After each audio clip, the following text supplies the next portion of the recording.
The air in the debate hall was thick with tension. Cameras flashed, reporters murmured, and a low hum of anticipation filled the space. Noah Carter, 29, sat stiffly in his chair, his fingers interlocked so tightly his knuckles turned white. He had spent years advocating for LGBTQ plus rights. Yet tonight, he felt an unfamiliar sense of unease. Across from him sat Jonathan Reed, a charismatic and sharp-witted opponent who had made a career arguing against the very rights Noah fought for. Reed's voice had a way of cutting through crowds, making people lean in, making them doubt. Noah had prepared for this, had studied every counterpoint, every statistic, but something about Reed's gaze unsettled him. It wasn't hate. It wasn't even hostility. It was certainty. The moderator cleared his throat. "Mr. Carter, the first question is for you." Noah exhaled slowly, his heartbeat hammering in his ears. He opened his mouth to respond, then heard something from the audience that made his blood run cold. A voice, steady and full of conviction, called out from the crowd. "You fight for love, but do you even know what real love is?" A murmur rippled through the room.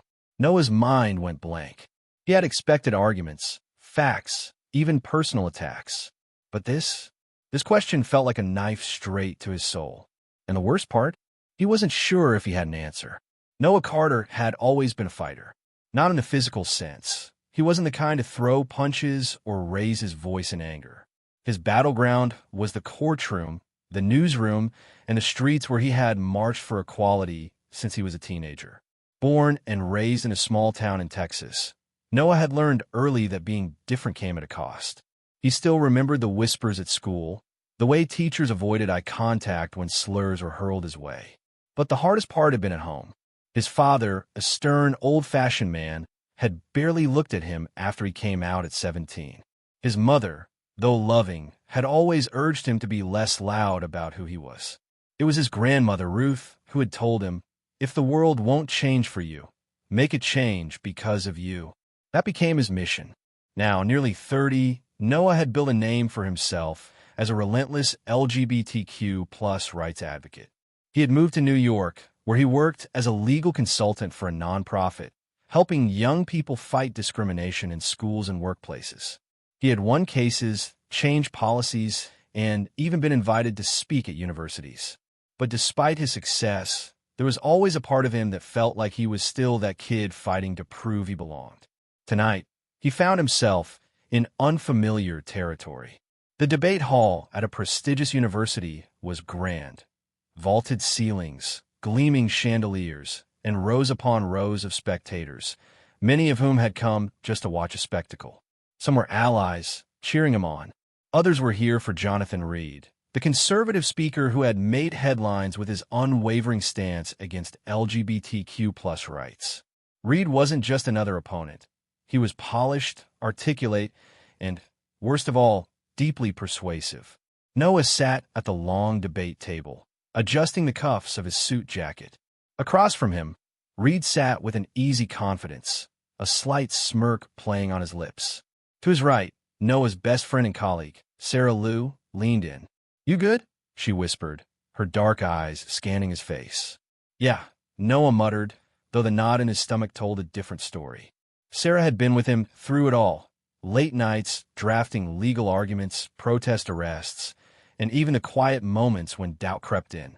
She squeezed his hand under the table. "Just remember, you're not here to win against him. You're here to speak your truth." Noah nodded, inhaling deeply as the moderator approached the podium. The room hushed, and just like that, the battle began. Noah cleared his throat, steadying himself as the debate began. He had done this countless times before, standing up for LGBTQ plus rights, debunking arguments, and defending the dignity of those who, like him, had been told they were less than. He had expected hostility, had braced for condescending remarks. But nothing prepared him for what was about to happen. Jonathan Reed leaned forward, his piercing blue eyes locked onto Noah's. He spoke calmly, but his words carried a weight that unsettled the room. "Noah, you fight for the right to love freely, to be accepted," Reed said, his voice smooth and deliberate. "But tell me, What do you say to the young man who grew up without a father because his mother was encouraged to prioritize her truth over the stability of a family? Or to the child who longs for both a mother and a father, yet is told their feelings are outdated, even irrelevant? The audience murmured. Noah's pulse quickened. He opened his mouth, prepared to counter with statistics, legal precedents, and studies proving that love, not gender, made a family. But before he could, Reed pressed on. "I'm not here to attack you," he continued, his voice almost sympathetic. "I just wonder, have you ever truly questioned the impact of what you're fighting for? Or have you only surrounded yourself with voices that agree with you?" Noah felt a flicker of something unexpected, doubt. Not in his cause. He knew the importance of equality. But had he ever truly considered the deeper fears people had? Had he dismissed them too easily, labeled them as ignorance instead of addressing their concerns with compassion? Then, from the audience, a voice rang out. "Noah Carter, you fight for love. But do you even know what real love is?" The question hit like a punch to the gut. Noah scanned the crowd, searching for the speaker. A young man stood up, no older than 25, with sharp eyes and a conviction that rivaled Noah's own. "I was raised in a same-sex household," he continued. "Two dads. I love them. But I always felt like something was missing. No one ever let me say that out loud. Because if I did, I'd be called a traitor to my own family." Silence fell over the room. Even Reed seemed momentarily taken aback. Noah's breath hitched. He had spent years fighting for families like that young man's. And yet, here was someone saying that despite all the love he had received, he had longed for something more, something Noah had never considered. For the first time in his life, Noah found himself speechless. And in that silence, a seed of change was planted. Noah barely heard the next few minutes of the debate. His mind was stuck on that young man's words. "I always felt like something was missing." He had come prepared for arguments about morality, legality, and social structures. He hadn't expected this, a deeply personal challenge that gnawed at something inside him. After the debate ended, Noah stepped off the stage, his thoughts still clouded. Applause filled the hall, but he wasn't sure who they were clapping for. Reed? Him? Did it even matter? No. Sarah caught up with him backstage, her expression sharp with concern. "What happened out there?" "You froze." He exhaled, running a hand through his short curls. "Did I?" She folded her arms. "You always have an answer. You always push back. But that guy's question, it got to you. He wanted to deny it, to brush it off as exhaustion. But the truth was clawing at him." "I don't know, Sarah," he admitted, voice low. "For the first time, I felt like maybe I haven't been listening as much as I thought." She frowned. "Listening to who?" "People who want to erase our rights." "No, not them." He shook his head. "People like him." Sarah let out a breath, rubbing her temple. "Noah, you're the last person who needs to feel guilty about this. You've dedicated your life to helping people. But what if I've only been helping the people who already agree with me?" The words tasted bitter. Sarah had no immediate response. That night, Noah couldn't sleep. He scrolled through his past speeches, debates, and interviews. He had always believed in his cause, he still did. But had he ever truly considered the complex, messy realities of the people he was fighting for? Then, with hesitation, he typed out a message and hit send.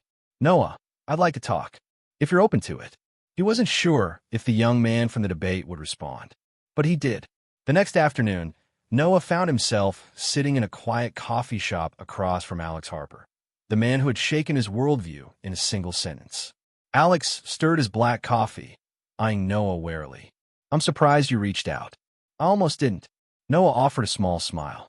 "But I realized I've spent years fighting for families like yours, and I never actually asked someone like you how they felt." Alex sighed. "Look, I don't hate my dads. They loved me, gave me everything. But love doesn't erase biology. Every kid wonders where they come from. And I never got to know my mom. I wasn't allowed to say I missed her." Noah swallowed. "And when you tried, I was told I was ungrateful, that I was just repeating homophobic talking points." Alex met Noah's gaze.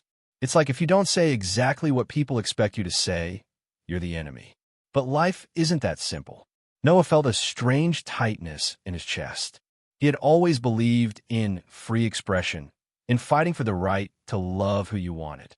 But had he dismissed stories like Alex's because they didn't fit neatly into his worldview? Alex leaned back. I don't want to undo progress. I just want people to be honest. That's all. Noah nodded slowly. I hear you. And for the first time in a long time, he meant it. Over the next few weeks, Noah found himself asking harder questions. He sought out people he had once debated against, not to argue, but to listen.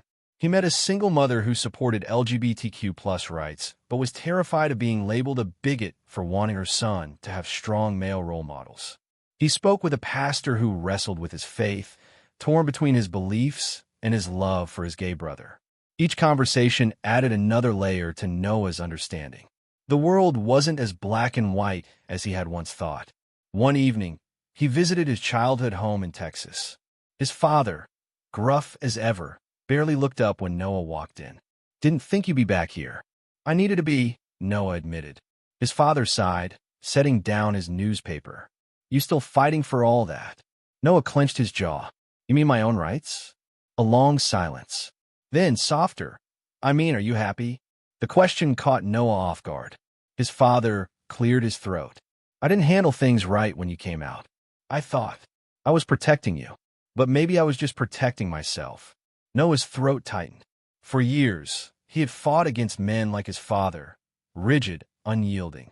Yet here he was, seeing a crack in the armor. I don't need you to agree with everything, Noah said carefully. I just need you to try to understand me. His father nodded, eyes cast downward. I'm trying, son. It wasn't perfect, but it was a start. Months later, Noah stood before another packed auditorium. But this time, it wasn't a debate. It was a talk, a conversation. I used to believe that being right was enough, he said, scanning the crowd. That if I argued well enough, I could win people over. But I've learned that winning isn't the goal, understanding is. He paused, thinking of Alex, of his father, of every person he had met along this journey. If we want real change, we have to stop shouting past each other. We have to listen, even when it's hard. The room was silent. Then, slowly, applause began to ripple through the crowd. And for the first time in his life, Noah felt like he wasn't just fighting a battle. He was building a bridge. The night air was crisp as Noah stepped onto the stage of the town hall debate in Austin, Texas. This wasn't just another speaking engagement. This was home, the place he had left behind, the place that had once made him feel like an outsider. And tonight, sitting in the front row, was his father. Noah's hands trembled slightly as he adjusted the microphone. The auditorium was packed, a mix of supporters, skeptics, and those caught somewhere in between. His debate opponent this time wasn't Jonathan Reed, but a local politician, Senator Marcus Tate, a staunch opponent of LGBTQ+ rights. Tate leaned back in his chair, his expression unreadable. Mr. Carter, you claim to fight for love and equality, but let's be honest. You've spent years pushing an agenda that dismisses people of faith, traditional families, and the voices of those who simply don't agree with you. Noah expected the audience to murmur in support or protest. But they didn't. They were waiting, watching. For the first time in his career, Noah didn't jump into a rebuttal. He took a slow breath, his mind flashing back to the conversations he'd had in recent months, with Alex, with a single mother, with his own father. You're right, he said finally. A hush fell over the room. Even Tate looked surprised. Noah continued, his voice steady but vulnerable. For a long time, I saw the world in simple terms, right and wrong, love and hate. And I still believe in equality, in fairness. But I've learned something in the past few months. If we want real change, we can't just demand people agree with us. We have to be willing to listen, to understand their fears, their experiences. He scanned the audience, pausing when his gaze landed on his father. I spent years believing that people like my father didn't love me because they didn't accept every part of who I am. And maybe he spent years thinking I didn't respect him because I fought against what he believed. But love, real love, isn't about winning. It's about trying. A lump formed in his throat, but he pushed forward. I still stand for what I believe in. But I'm done fighting just to prove I'm right. I want to build something better. And that starts with conversations, not battles. Silence. Then, to Noah's shock, his father stood up. For a moment, Noah thought he might walk out. But instead, his father, his tough, stoic father, gave him a nod. Not of surrender, but of recognition. A slow clap began in the back. Then another. Then the entire room erupted in applause. And for the first time in his life, Noah felt like he wasn't just heard. He was understood. Noah sat on the hood of his car in the parking lot, staring up at the night sky. The roar of applause from the debate still echoed in his mind. But it wasn't the noise that stayed with him. It was the silence that had come before it. The moment when he had chosen not to fight, but to listen. Noah sat on the hood of his car in the parking lot, staring up at the night sky. The roar of applause from the debate still echoed in his mind. But it wasn't the noise that stayed with him. It was the silence that had come before it. The moment when he had chosen not to fight, but to listen. The door of the auditorium swung open, and he heard slow, steady footsteps approaching. He didn't need to turn around to know who it was. His father stopped a few feet away. "Your mother would have been proud of you tonight." Noah's breath hitched. His mother had been the one who always believed in him, who had tried to bridge the gap between him and his father. But she had passed years ago, never getting to see if they could truly understand each other. "She would have been proud of us," Noah said, finally turning to face him. His father exhaled, rubbing his hands together like he was working up the courage to say something. "You were right, you know. I thought that if I accepted everything about you, it meant I had to throw away everything I believed in. But that wasn't fair to you. Or to me." Noah nodded slowly. "I get it. I really do." For years, he had waited for his father to say the words, "I accept you. I love you just the way you are." But now, he realized that wasn't the point. Love didn't always come in perfect words or grand gestures. Sometimes it came in showing up, in trying. And tonight, his father had tried. The older man glanced away, clearing his throat. That senator looked like he swallowed a lemon when you turned the crowd around. Noah let out a surprised laugh. "Yeah, I noticed that." His father smirked, but it faded after a beat. "You really believe that stuff you said? About listening, about not just trying to win?" "I do," Noah said. "For a long time, I thought I had to be the loudest voice in the room. But what's the point if no one is actually hearing each other?" His father nodded thoughtfully. "That's something worth fighting for." Noah's heart swelled. For the first time in years, they weren't arguing. They were talking. Months later, Noah sat in his small apartment, scrolling through emails. Ever since the debate, people had reached out, some praising him, others challenging him. But the messages that stood out weren't from politicians or activists. They were from people like Alex. "I don't know if you even remember me, but I was the guy at the first debate who asked if you knew what real love was. I just wanted to say thank you, not for agreeing with me, but for listening. No one ever did before. I think that's all I ever really wanted." There were others. A mother who had reconciled with her gay son after hearing Noah speak. A pastor who admitted he didn't know all the answers, but was willing to have hard conversations with his congregation. A young man who had been afraid to come out, but after watching Noah's debate, found the courage to be himself. Noah leaned back in his chair, overwhelmed. He'd spent years fighting for change, believing that victories came from defeating opponents. But the real change, the lasting change, came from something much harder.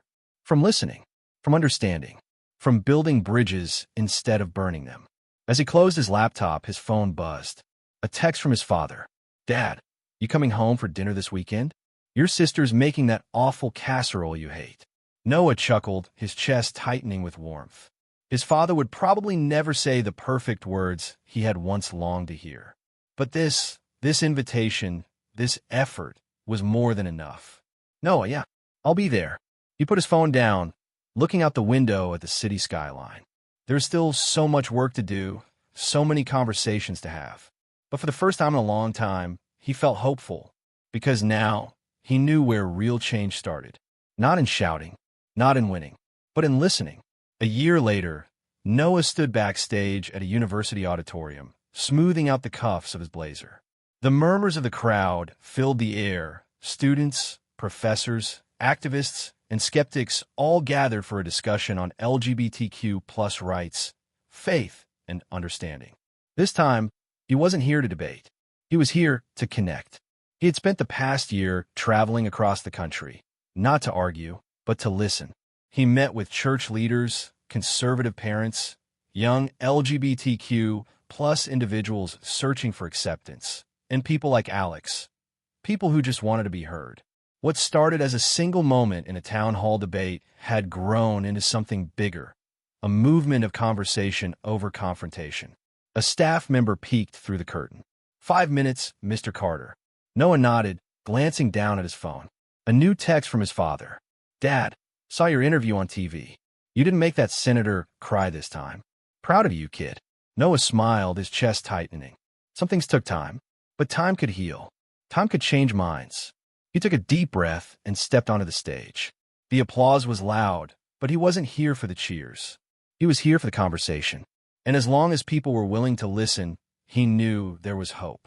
Because change didn't start with winning. It started with understanding. And that was worth everything.